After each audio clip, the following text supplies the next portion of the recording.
So there we were, at my cousin Jake's graduation party, surrounded by family, friends, and an impressive spread of homemade casseroles that could feed a small country. The highlight of the night, however, was the time capsule Jake's dad had put together as a gag. It was filled with predictions for the future, scribbled down by Jake's eccentric Aunt Linda. Everyone laughed as Aunt Linda read them aloud, each prediction more ludicrous than the last. By the end of the night, she proclaimed, "All of these will come true." The first prediction was that Uncle Bob would finally win a game of cornhole. Now, Uncle Bob is notoriously bad at cornhole. He's the only person I know who can manage to hit himself with a beanbag. But lo and behold, on his very first throw, the bag arched perfectly through the air and landed squarely in the hole.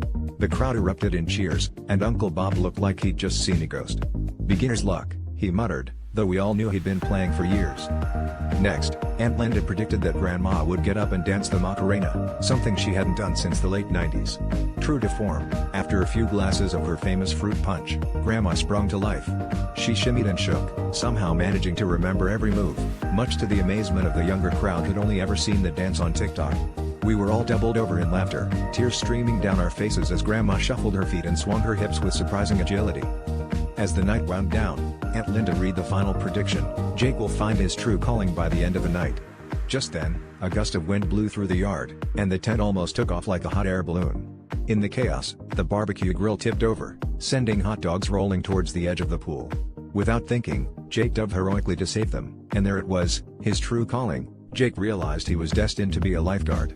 "I always wanted to save something," he declared proudly. And that's how the night ended, with Jake holding a soggy hot dog aloft like a trophy, and Aunt Linda quipping, "Well, at least there's one wiener in the family that didn't fall flat."